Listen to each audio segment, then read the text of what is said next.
Alright folks, let's start with a quick update. I actually got a chance to use my new Saturn IV Ultra to print this model, and I will say, especially for these larger scale models like this 1/4 scale, just anything that's much bigger, the print time is literally cut in half because of this new tilting mechanism on the Saturn IV Ultra, and I absolutely love it.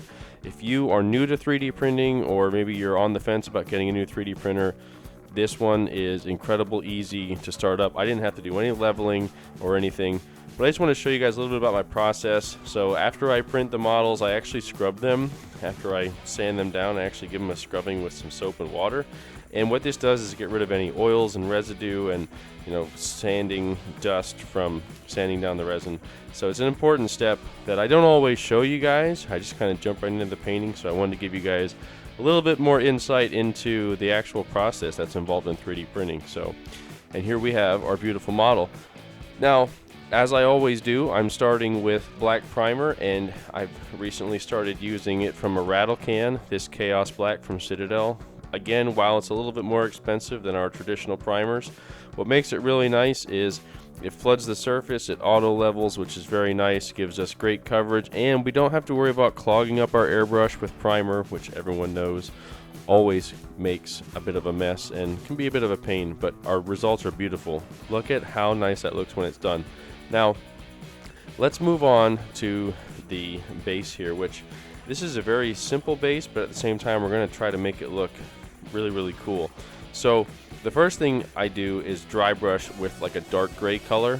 I think it's called basalt gray, which is like almost like a gray blue color from Ammo. This is their Dio dry brush range, and all it is it's a thicker paint that works really well for dry brushing. Okay, it's not as runny as like say airbrush paint.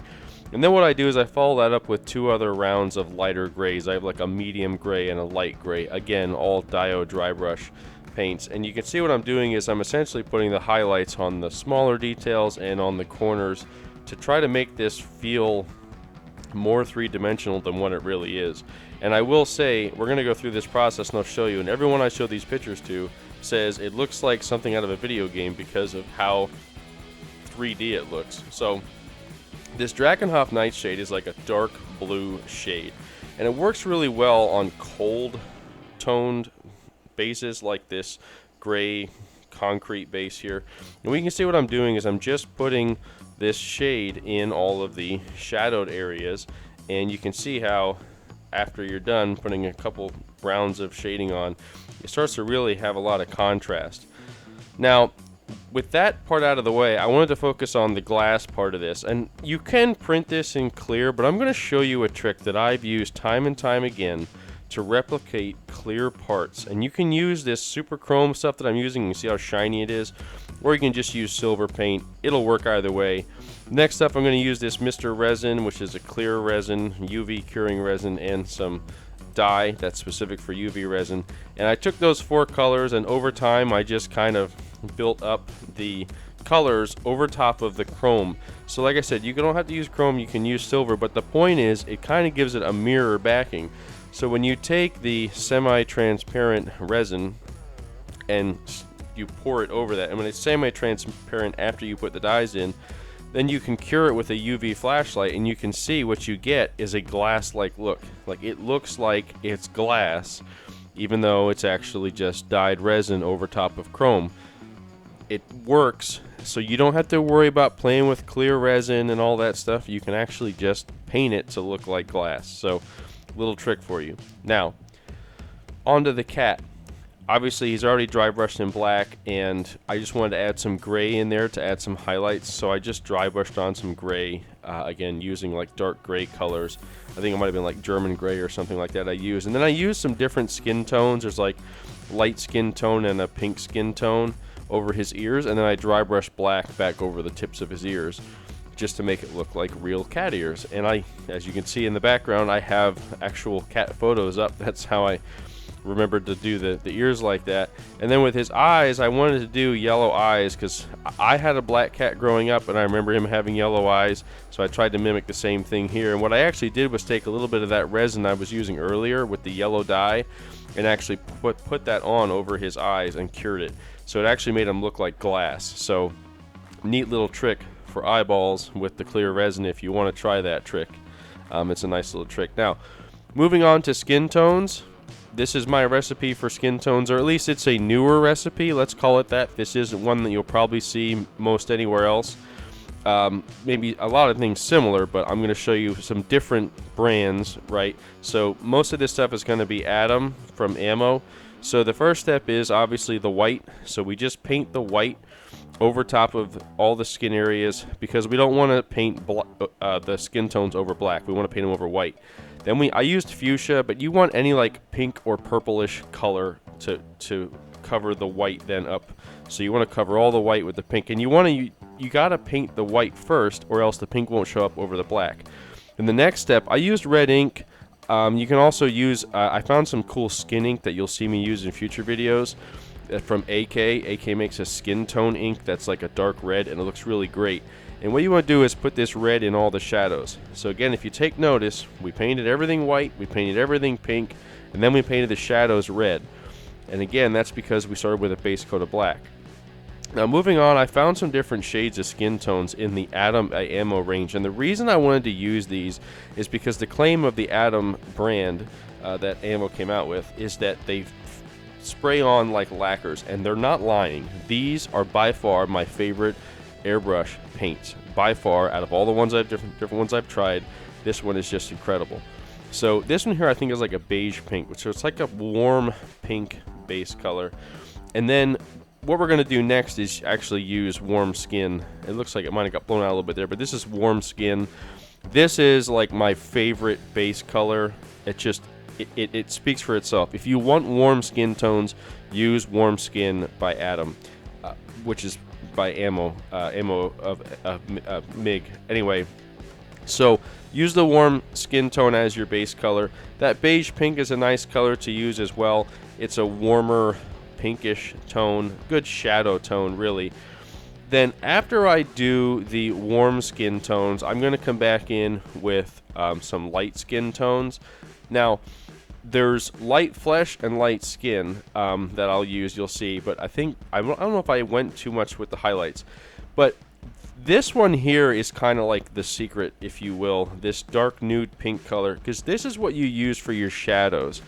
I've seen some other options, and I've used them in the past, that are like almost like an orangish pink color, but this just has a nice dark nude color, like a flesh color, and it works really well in the shadows. The color just describes itself so well.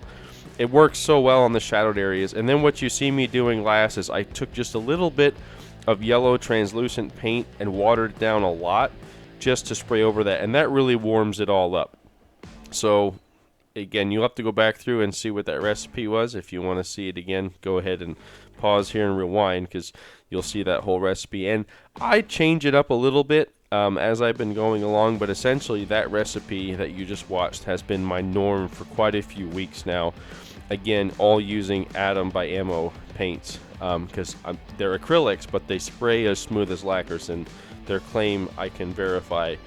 It's very well, very true. I absolutely love the paints. But anyway, what am I doing in the background now? What I'm doing is I'm painting highlights onto her black suit. So the first thing I had to do was take some black putty there, you see, to protect our skin tones, and just put that in place. And then we're taking the black base that we already had, and we're just highlighting it. And what you can do to highlight black is you can either use gray or like a blue gray. Either way, you want to use grays or blue grays. And here you can see I'm going to use blue gray.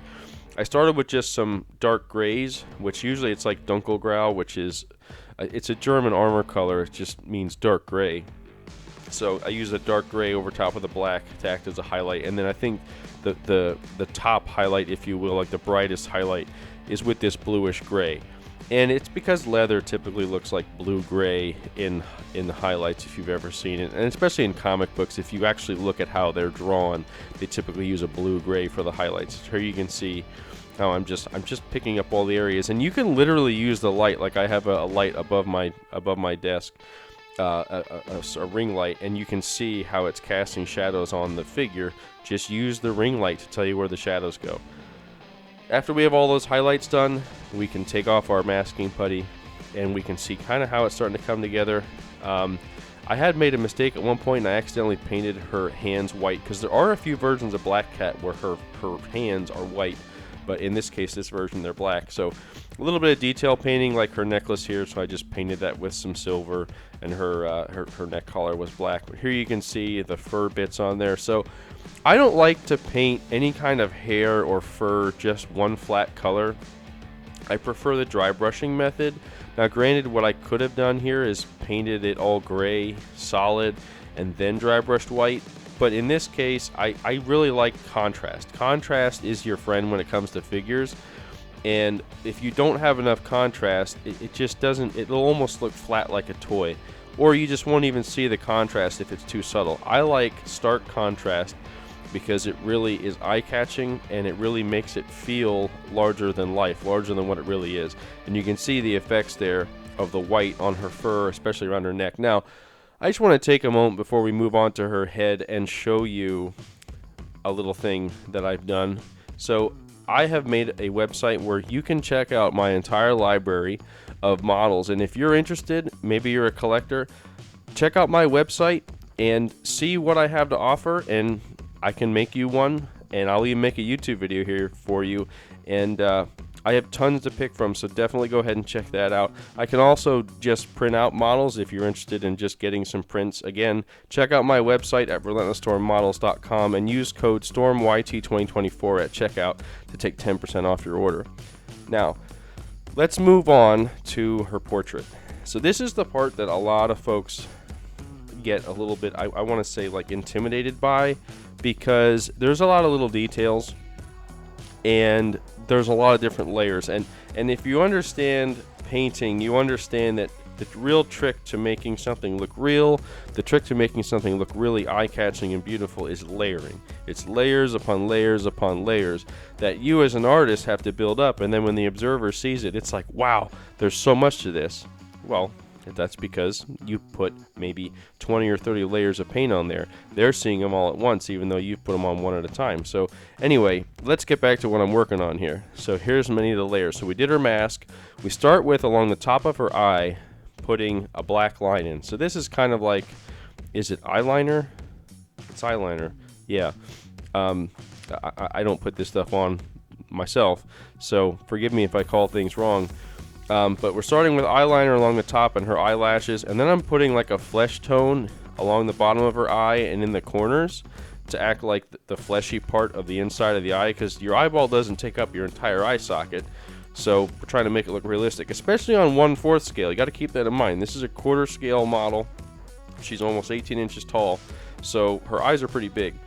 So after I did the black eyeliner, eyelashes, and the skin parts, the fleshy parts of her eyeball, I actually painted in the white part of her eyeballs, and you can see there's a little bit of that skin tone on the corners, which looks pretty realistic. The next step is to fill in where the iris is going to go, and what we're going to do is start with a black circle, because we want to do the entire iris. And if you ever look at someone's iris, it's never like color all the way to the edge. It actually is black on the edges. So we're going to paint the whole thing black. And I did double check, she has green eyes, so we're going to paint her eyes green, but we're going to do it by starting with the darkest color green, just like we always do when we're building up base coats to highlights. We start with a darker base color. So I'm starting with a darker green here, and what I'm doing is filling in everything but just along the edge of that black. Remember, the edge of the iris is black. So we fill in the center part with green, and then the next step is to actually take a slightly lighter green and kind of do some striations. Rather than just filling it in, we're just going to take a really thin paintbrush and just kind of make little lines with the other two highlight colors. And what that's going to do is it's going to make it look a little more realistic, because it's not just a flat color. And then once we have those layers of green in, we're going to put in the pupils. And it's really important to have a reference photo when you're doing eyes, especially in this case where like her one eye is more open than the other. So it was a little difficult and confusing for me to actually get her eyes lined up just right. And the last step, and this is the really good selling point, is just take flat white and on the same side of the pupil on both eyes, make a little line. And what that is it's the reflection in the eye.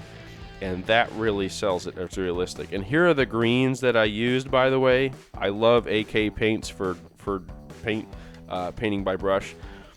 Atom by Ammo is also great, but I really like my Ammo, my Atom. Oh my gosh, my AK paints. I like them all. I just like paint. Anyway, moving on to her lips. So there's a couple different versions where I saw sometimes she had black lips, but I really like this version where I saw she had like these silvery purple lips.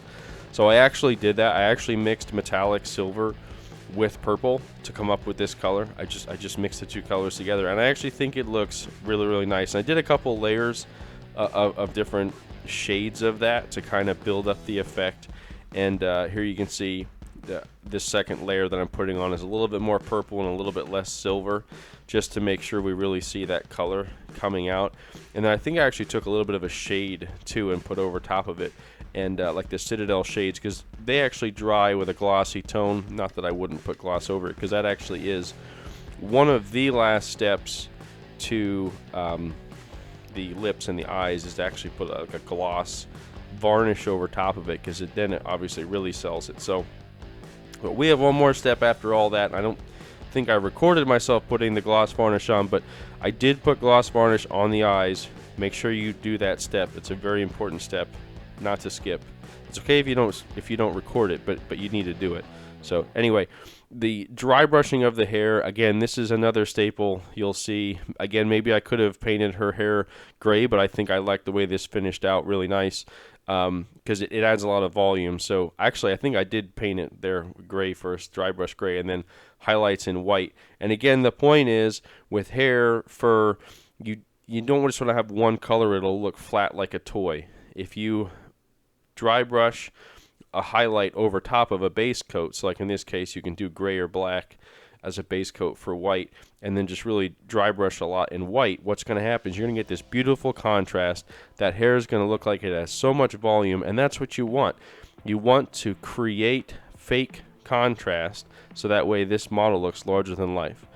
And once we have her head in place, we have a beautiful finished model, all in 1/4 scale, of Black Cat.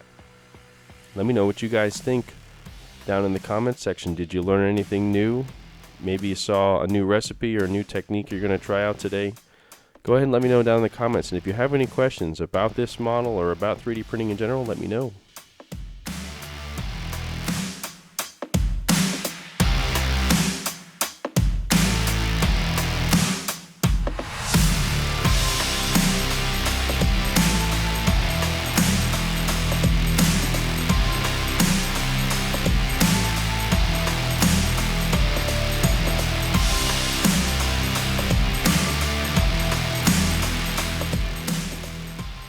Special shout out to my patrons for helping to make this weekly show possible. Thank you guys so much for the support and the comments. If you're interested in content where you can get a vlog update from my workbench and see some high-def photos like you're seeing in the background, please check out my Patreon. Also, if you are a collector or a modeler interested in painting your own models, please check out my website, relentlessstormmodels.com, and don't forget to use code STORMYT2024 at checkout for 10% off. Hopefully we'll see you back here next week.